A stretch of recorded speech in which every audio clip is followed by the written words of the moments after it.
આ એક જબરદસ્ત સેન્ટેન્સ જો પોતાની જાતને કહેવામાં એટલે કે પૂછવામાં આવે ને તો ખરેખરમાં આપણે દિવસ દરમિયાન જેટલો પણ સમય ફાલતુ સમય જે મોબાઈલ પાછળ વેડફાય છે ને તે ધીમે ધીમે ઓછો થઈ જશે. આપણે અસરકારક રીતે મોબાઈલનો ઉપયોગ કરી શકીશું સેલ્ફ ડેવલપમેન્ટ માટે કે પર્સનાલિટી ડેવલપમેન્ટ માટે એટલે કે જે કાંઈ શીખવું છે જાણવું છે એમાં આપણી પ્રોડક્ટિવિટી જે છે ને તે પણ વધારી શકીશું.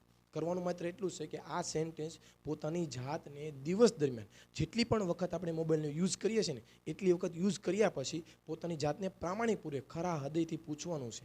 માત્ર એટલું જ કે શું ખરેખરમાં મેં મોબાઈલનો ઉપયોગ કર્યો છે કે મોબાઈલે મારો અને મારા સમયનો ઉપયોગ કર્યો છે? શું ખરેખરમાં મારો સમય એટલો બધો સસ્તો ને ફાલતુ છે કે હું કંઈ પણ વસ્તુ જોવા પાછળ હું વેડફી નાખું છું? કે ખરેખરમાં મને મારા સમયની કિંમત જ ખબર નથી? હા મિત્રો, આટલું જ કરવાથી ધીમે ધીમે 7 કે 10 દિવસ સતત આપણે મોબાઈલ જોયા પછી પોતાની જાતને આ સવાલ પૂછવાથી જે ફાલતુ સમય જે બગડે છે ને તે ધીમે ધીમે ઓછો થઈ જશે. અસરકારક ઉપયોગ કરશું જાણવા માટે ને શીખવા માટે આગળ વધવા માટે આપણે મોબાઈલનો બેસ્ટ સારામાં સારો ઉપયોગ કરી શકીશું. Thank you very much. જય હિન્દ.